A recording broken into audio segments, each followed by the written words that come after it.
Hello दोस्तों, स्वागत है आपका लर्निंग 24 इंडिया यूट्यूब चैनल पर।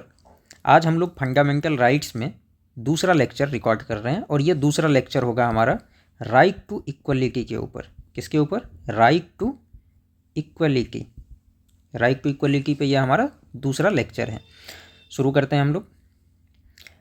राइट टू इक्वलिटी जो है वह आर्टिकल 14 से 18 के बीच हमारे कॉन्स्टिट्यूशन में दी गई है और इसमें जो हमारा पहला आर्टिकल है वो है आर्टिकल 14। आर्टिकल 14 में है equality before law and equal protection of law. तो यहाँ हम लोग देखते हैं कि दो टर्म है, पहला है इक्वलिटी बिफोर लॉ और दूसरा है हमारा इक्वल प्रोटेक्शन ऑफ लॉ। तो अब हम लोग देखते हैं कि ये जो दोनों राइट्स हैं, इक्वलिटी बिफोर लॉ और इक्वल प्रोटेक्शन ऑफ लॉ, जो कि आर्टिकल 14 के अंदर दिया गया है, यह किसको अवेलेबल है। तो यहाँ पर जो ये दोनों ही राइट्स हैं ये सभी सिटीजन्स को भी अवेलेबल हैं, फॉरेनर्स को भी अवेलेबल हैं और लीगल पर्सनस को भी अवेलेबल हैं। तो हम लोग सिटीजन्स और फॉरेनर्स तो जानते हैं। अब अगर लीगल पर्सनस की बात करें तो लीगल पर्सनस कौन होते हैं?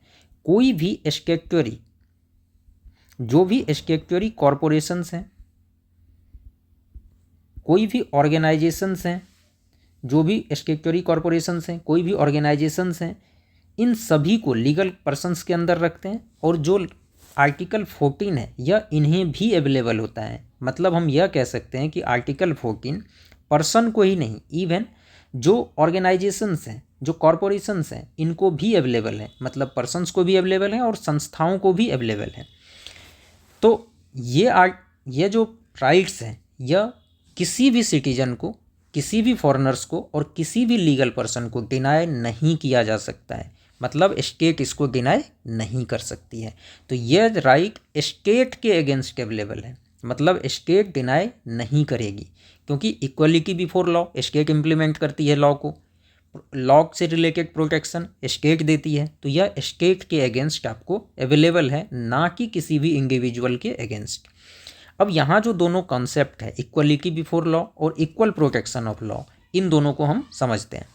तो इक्वलिटी बिफोर लॉ का जो कॉन्सेप्ट है यह ब्रिटिश ओरिजिन का है। मतलब इसका जो कॉन्सेप्ट आया है वह ब्रिटिश संविधान से आया है, या हम ये कहें कि ब्रिटिश गवर्नमेंट सिस्टम से आया है। इसमें जो बात करते हैं वो कि इक्वलिटी कहाँ है? लॉ के आगे। तो मतलब जो देश में लॉज हैं उसके आगे इक्वलिटी होगी, सभी सिटीजन की, सभी फॉरेनर्स की और सभी लीगल पर्सन्स की। तो कुल मिलाकर हम यह कह सकते हैं कि इसके जो कॉनोटेशंस निकलते हैं वो ये हैं कि किसी को भी स्पेशल प्रिविलेज नहीं दिया जाएगा। स्पेशल प्रिविलेज जो है किसी को भी नहीं दिया जाएगा। दूसरा, अगर किसी भी तरह का लॉ है तो वो सभी पे सेम तरीके से अप्लीकेबल होगा। मतलब जितने भी पर्सन्स होंगे, चाहे वो सिटीजन हो, फॉरेनर हो या लीगल पर्सन हो, उन सभी के ऊपर सभी ऑर्डिनरी लॉ, जो इस कंट्री का जो भी ऑर्डिनरी लॉ है वो सभी पर्सन्स पे समान रूप से लागू होगा। तो इक्वली क्या होगा? इक्वली अप्लाई होगा। जो लॉ होंगे वो इक्वली अप्लाई होंगे सभी पर्सन्स पे।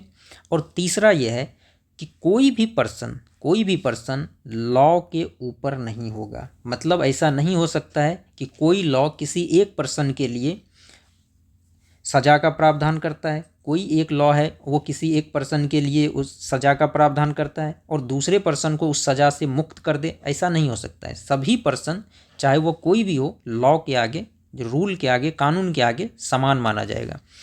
ऐसा नहीं हो सकता है कि कोई रिच है और कोई पुअर है, कोई गरीब है कोई अमीर है, उस बेसिस पे डिफ्रेंशिएट करें, ये नहीं कर सकते हैं। कोई हाई, कोई लो सोसाइटी से है, कोई हाई सोसाइटी से है, उसके बीच डिफ्रेंशिएट करें, ये भी नहीं कर सकते हैं। कोई ऑफिशियल्स हैं या कोई नॉन ऑफिशियल्स हैं, इनके बीच भी डिफ्रेंशिएट नहीं कर सकते हैं। हाँ, ऐसा हो सकता है कि जो ऑफिशियल्स होंगे, जो गवर्नमेंट एम्प्लॉयज़ होंगे, जो गवर्नमेंट ऑफिसर्स होंगे, उनको कुछ इम्यूनिटी होगी, लेकिन ऑफिशियल कैपेसिटी में उनको कुछ इम्यूनिटी होगी, लेकिन पर्सनल कैपेसिटी में वह भी सारे लॉ उन पे भी समान रूप से लागू होंगे। तो जो इक्वलिटी बिफोर लॉ है इसके बारे में ध्यान रखिएगा। पहला तो यह है कि यह ब्रिटिश ओरिजिन से है और इसके 3 कॉनोटेशंस हैं मेनली, और वह है कि किसी को भी स्पेशल प्रिविलेज नहीं दी जाएगी, दूसरा, सभी लॉ सभी पर्सन के लिए समान रूप से लागू होंगे। तो सभी लॉ जो है वो सभी पर्सन के लिए समान रूप से लागू होंगे। और कोई भी व्यक्ति लॉ के ऊपर नहीं होगा। मतलब सभी के लिए समान रूप से लॉ लागू होगा। अगर एक लॉ के तहत किसी को सजा देने का प्रावधान है, किसी को दंडित करने का प्रावधान है, तो उस लॉ के अंदर सभी को दंडित करने का ही प्रावधान होगा। ऐसा नहीं हो सकता है कि एक लॉ के तहत किसी को सजा दिया जा रहा है और दूसरे को उस लॉ के तहत कोई सजा नहीं दी जा रही है, ऐसा नहीं हो सकता है।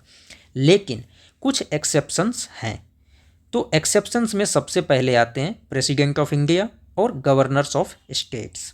इन दोनों को इम्यूनिटी दी गई है और इम्यूनिटी ऑफिशियल कैपेसिटी में भी है और पर्सनल कैपेसिटी में भी है। और यह जो इम्यूनिटी है बेसिकली यह है कि कोई भी प्रेसिडेंट हो या गवर्नर हो, इनके खिलाफ कोई भी क्रिमिनल प्रोसीडिंग, कोई भी क्रिमिनल प्रोसीडिंग उनके टेन्योर में, जब तक कि वह पोस्ट पर हैं, उनके खिलाफ नहीं चलाई जा सकती है। अगर कोई प्रेसिडेंट हैं या गवर्नर्स हैं तो उनके टेन्योर में उनके ऊपर कोई भी क्रिमिनल प्रोसीडिंग नहीं चलाई जा सकती है। साथ के साथ जो सिविल प्रोसीडिंग्स हैं वह भी उनके खिलाफ जब तक वह ऑफिस में है तब तक बिना नोटिस के नहीं चलाया जा सकता है। ठीक है, तो यह कुछ एग्जम्पशंस हैं जो कि प्रेसिडेंट ऑफ इंडिया और गवर्नर्स ऑफ स्टेट को दिए गए हैं, वह इसके एक्सेप्शन है। इसी तरह जो फॉरेन रूलर्स होते हैं, जो दूसरे देश के राजा हों या दूसरे देश के राष्ट्रपति हों, प्रधानमंत्री हो, या दूसरे देशों के एम्बेसडर्स हों, डिप्लोमेट्स हो, या जो यूनाइटेड नेशंस के और उनके अलग अलग एजेंसीज के जो एम्प्लॉयज़ हों, उन सभी को भी इस लॉ से इम्यूनिटी दी गई है। मतलब उन पर भी उनको भी यहाँ पर इम्यूनिटी है कि वह कानून का एप्लीकेशन उनके लिए उसी तरह से नहीं होगा जैसा कि सिटीजन्स, फॉरेनर्स और लीगल पर्सन्स के लिए होता है। तो यह एक्सेप्शंस भी आप ध्यान रखिएगा। आगे बढ़ते हैं। अब हमारा दूसरा कॉन्सेप्ट था इक्वल प्रोटेक्शन ऑफ लॉ। तो इक्वल प्रोटेक्शन ऑफ लॉ का क्या मतलब है? इक्वल प्रोटेक्शन ऑफ लॉ, सबसे पहले तो यह ध्यान रखिए कि यह अमेरिकन कॉन्स्टिट्यूशन से यह कॉन्सेप्ट लिया गया है। इक्वल प्रोटेक्शन का कॉन्सेप्ट अमेरिकन कॉन्स्टिट्यूशन से लिया गया है। अब इसका मीनिंग क्या है, इसको कैसे हम समझ सकते हैं? तो इसमें सबसे बड़ी चीज़, सबसे पहले यह आता है कि जो बात क्या हो रहा है कि इक्वल प्रोटेक्शन, लॉ का जो है इक्वल प्रोटेक्शन मिलेगा। अगर कोई लॉ किसी के लिए किसी को प्रोटेक्ट करता है, उसको ये सज़ा का प्रावधान नहीं करता है, तो ऐसा नहीं है कि आप आर्बिट्रेरी तरीके से उसको सज़ा दे सकते हैं। तो मतलब लॉ एक तरह से उसको प्रोटेक्ट कर रहा है। तो मतलब इस कॉन्सेप्ट को हम यह भी कह सकते हैं कि नागरिकों के लिए, सिटीजन्स के लिए यह एक पॉजिटिव कॉन्सेप्ट है कि उसको ये रक्षा कर रहा है, उसको प्रोटेक्ट कर रहा है। तो इसके जो कनोटेशंस हैं उसका यह मतलब है equality of treatment under equal circumstances. मतलब अगर सेम तरह का अपराध दो लोगों ने किया हो तो उसको सेम तरह का सज़ा मिलेगा। और अगर सेम तरह के सिचुएशन में दो लोग हैं तो उन पर सभी लॉ समान तरीके से ही अप्लीकेबल होगा। मतलब ऐसा नहीं हो सकता है कि किसी को किसी लॉ के तहत लाइबिलिटी इम्पोज कर रहे हैं और दूसरे को फ्री कर रहे हैं, ये नहीं कर सकते हैं। अगर किसी को किसी लॉ के तहत प्रिविलेज दे रहे हैं, उसको कुछ छूट प्रदान कर रहे हैं, तो सेम छूट आपको दूसरे को भी प्रदान करना पड़ेगा जो भी सेम सिचुएशन में होंगे। तो इस इक्वल प्रोटेक्शन ऑफ लॉ का सीधा ये मतलब है कि कोई भी लॉ किसी भी दो व्यक्ति पे या किसी पर भी समान तरीके से अप्लीकेबल होगा, और अगर वह इक्वल सर्कमस्टांसेस में हैं। अगर अलग अलग सर्कमस्टांसेस हैं तो अलग अलग एप्लीकेशन हो सकता है। दूसरा, similar application of the same laws to all person similarly situated. अगर दो पर्सन या दो से अधिक पर्सन सिमिलर कंडीशन में है तो कोई भी लॉ उन पर समान रूप से ही अप्लीकेबल होगा। और तीसरा है कि like should be treated alike without any discrimination.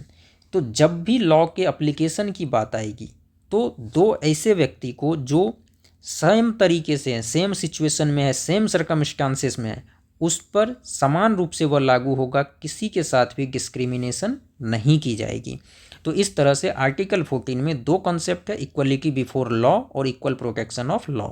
तो इक्वलिटी बिफोर लॉ के तहत जो लॉ है उसके आगे सभी नागरिक समान होंगे, कोई भी लॉ के ऊपर नहीं होगा और किसी के लिए भी स्पेशल प्रिविलेज की व्यवस्था नहीं होगी। और इसी तरह इक्वल प्रोटेक्शन ऑफ लॉ के तहत जो कि अमेरिकन कॉन्स्टिट्यूशन से लिया गया है, इसमें सभी के लिए इक्वल ट्रीटमेंट की व्यवस्था होगी, किसी को भी स्पेशल प्रिविलेज या स्पेशल लाइबिलिटी नहीं, किसी के लिए भी स्पेशल प्रिविलेज नहीं दी जाएगी और किसी को भी अनरिजनेबली लाइबिलिटीज इम्पोज नहीं की जाएगी। ठीक है, आगे बढ़ते हैं। अब हमारा है आर्टिकल 15। आर्टिकल 15 में है prohibition of discrimination on certain grounds. तो यहाँ पर क्या है कि किसी भी व्यक्ति के साथ, किसी भी सिटीजन के साथ जो डिस्क्रिमिनेशन है वह हम नहीं कर सकते हैं कुछ ग्राउंड पे।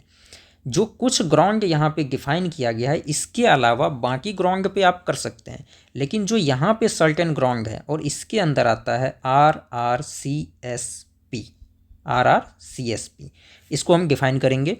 तो इन ग्राउंड्स पे आप किसी के साथ भी डिस्क्रिमिनेशन नहीं कर सकते हैं, किसी भी सिटीजन के साथ आप डिस्क्रिमिनेशन नहीं कर सकते हैं।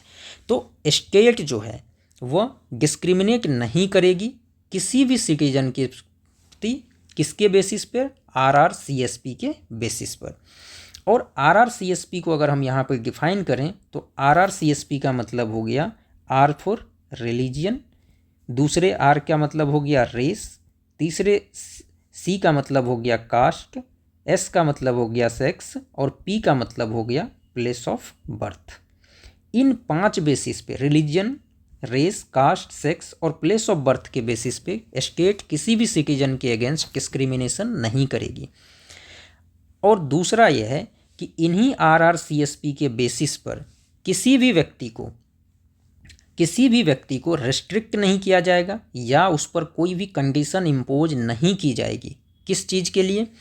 अगर कोई भी शॉप है, कोई पब्लिक रेस्टोरेंट है, होटल्स हैं, प्लेस ऑफ पब्लिक इंटरटेनमेंट है, कुल मिलाकर हम यह कह सकते हैं कि जो भी पब्लिक प्लेस हैं, जैसे शॉप पब्लिक प्लेस है, पब्लिक के लिए ओपन है, पब्लिक रेस्टोरेंट है, कोई भी जा सकता है, होटल्स हैं, पब्लिक इंटरटेनमेंट के प्लेस हैं, इन जगहों पे अगर कोई भी व्यक्ति जाना चाहता है तो वो फ्री है, वहाँ वो जा सकता है। इसी तरह कोई भी कुआं का यूज करना चाहता है, टैंक्स का यूज करना चाहता है, बाथिंग घाट्स का यूज करना चाहता है, road, place of public resort, इन सभी के यूज में भी अगर किसी को कोई भी सिर्फ इन 5 बेसिस पे, रिलीजियन, रेस, कास्ट, सेक्स और प्लेस ऑफ बर्थ के बेसिस पे अगर उसको वहाँ जाने से रोकता है या उस पर कोई कंडीशन इम्पोज करता है तो इसको भी आर्टिकल 15 के तहत बैन किया गया, इसको भी प्रोहिबिशन किया गया, इसको भी रोका गया है। तो आर्टिकल 15 के तहत ना तो स्टेट डिस्क्रिमिनेट करेगी और दूसरे केस में, इस केस में ना तो स्टेट ऐसा कर सकती है और ना ही प्राइवेट पर्सन ऐसा कर सकती है, तो मतलब आर्टिकल 15 जो है वह आपको अवेलेबल है स्टेट के अगेंस्ट भी और प्राइवेट इंडिविजुअल के अगेंस्ट भी। ऐसा नहीं है कि कोई पर्सन अगर वो शॉप चला रहा है और वह यह कहे किसी व्यक्ति को कि आप दूसरे कास्ट से हैं या आप दूसरे कम्युनिटी से हैं या आप दूसरे धर्म से हैं या आपका जन्म किसी पार्टिकुलर जगह पे हुआ है तो आप मेरे दुकान में, मेरे शॉप में नहीं आ सकते, मेरे होटल्स में नहीं आ सकते हैं, तो इस केस में वह व्यक्ति उसके खिलाफ कंप्लेन कर सकता है कि उसके फंडामेंटल राइट्स का, जो कि आर्टिकल 15 के अंदर उसको गारंटी दी गई है, उसका वायलेशन कर रहा है। तो इस तरह से आर्टिकल 15 जो है वह स्टेट के खिलाफ भी यूज हो सकता है और प्राइवेट इंडिविजुअल के खिलाफ भी यूज हो सकता है। मतलब इन दोनों को ही यह आर्टिकल रोकता है किसी भी नागरिक के साथ, किसी भी सिटीजन के साथ रिलीजियन, रेस, कास्ट, सेक्स और प्लेस ऑफ बर्थ के बेसिस पर डिस्क्रिमिनेशन करने से। यहाँ यह ध्यान रखिएगा कि यह आर्टिकल सिर्फ और सिर्फ सिटीजन को यह राइट अवेलेबल है, यह राइट जो है वो फॉरेनर को नहीं अवेलेबल है, फॉरेनर को अवेलेबल नहीं है। फॉरेनर के साथ डिस्क्रिमिनेशन हो सकता है लेकिन सिटीजन के साथ यहाँ पर यह डिस्क्रिमिनेशन नहीं हो सकता है। ठीक है, अब आगे हम लोग बढ़ते हैं। इसमें जो है कुछ एक्सेप्शंस हैं।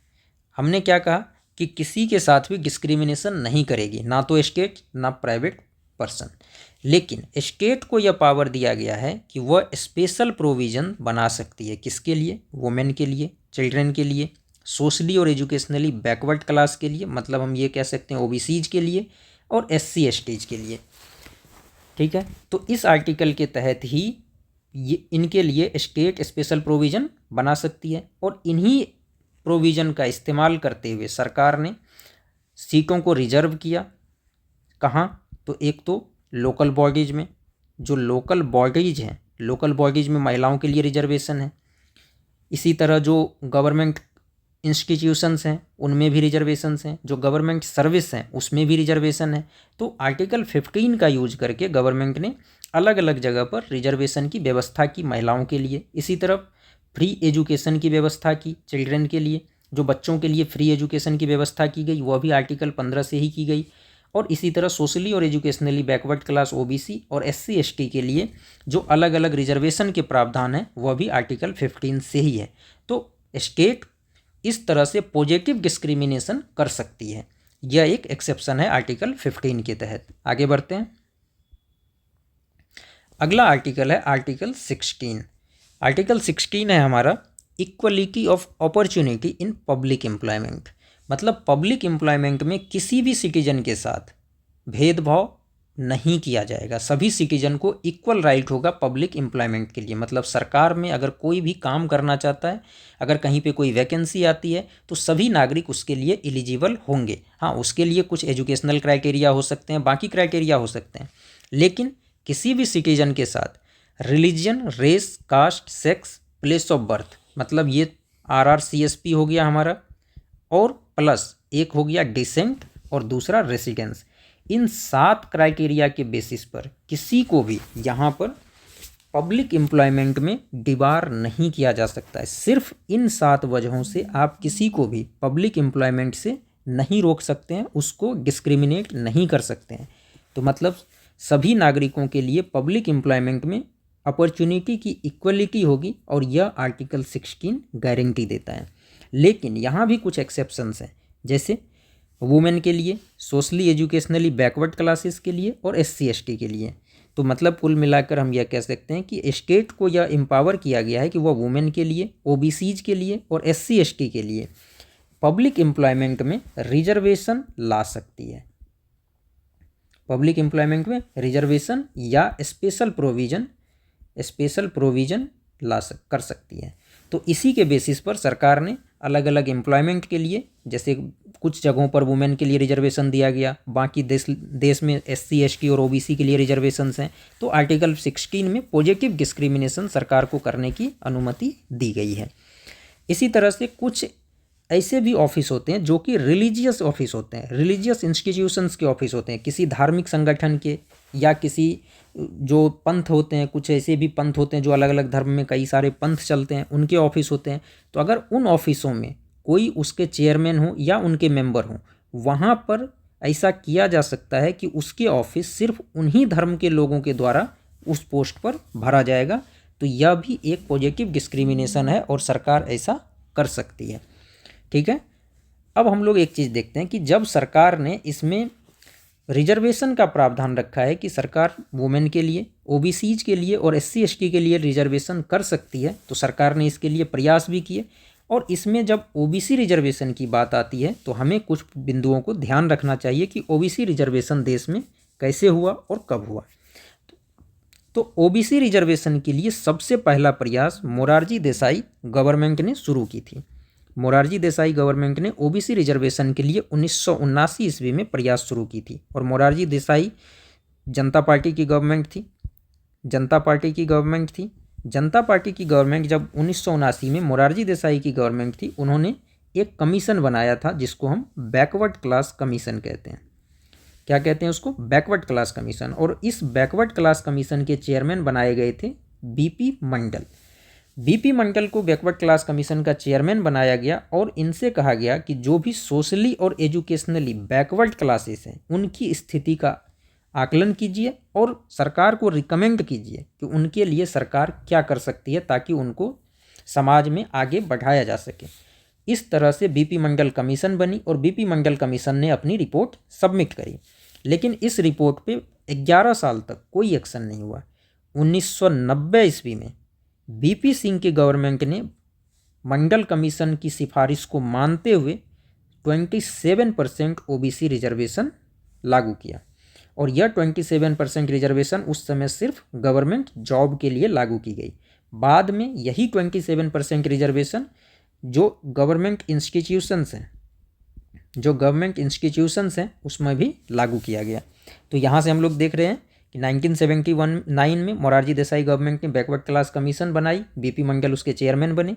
कमीशन ने अपनी रिपोर्ट सबमिट की और उस रिपोर्ट के बेसिस पर BP सिंह गवर्नमेंट ने 1990 में OBC रिजर्वेशन 27% लागू किया गवर्नमेंट जॉब के लिए।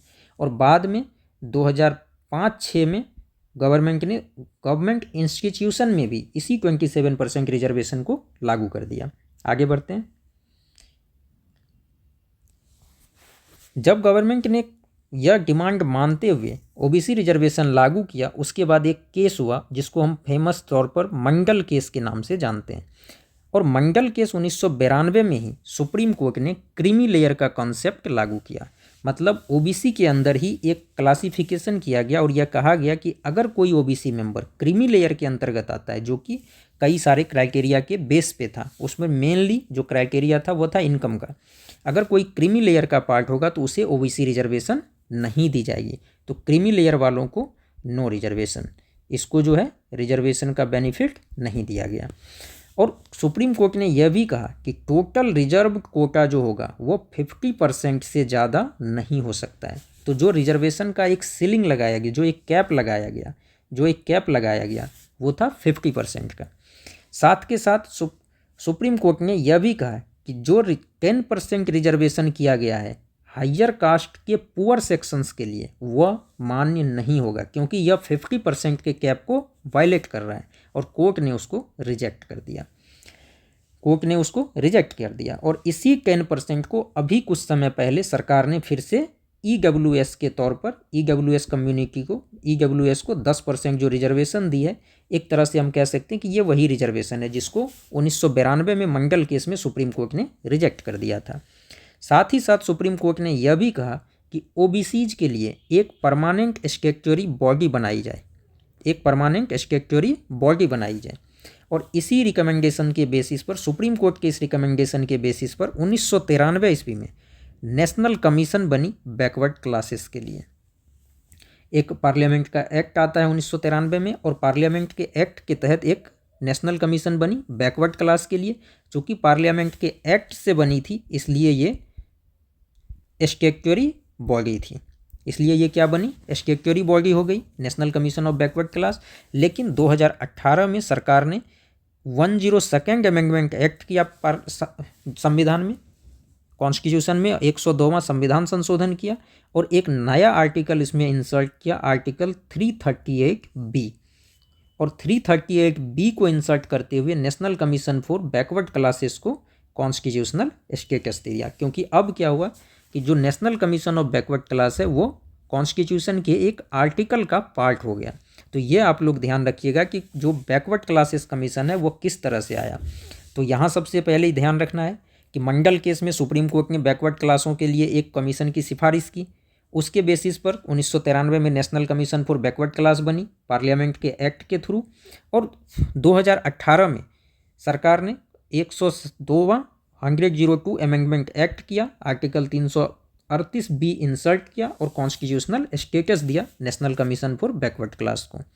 तो बैकवर्ड क्लास अभी के समय में national commission for backward class, जो अभी के समय में national commission for backward class है, इसकी क्या स्टेटस है, तो यह एक कॉन्स्टिट्यूशनल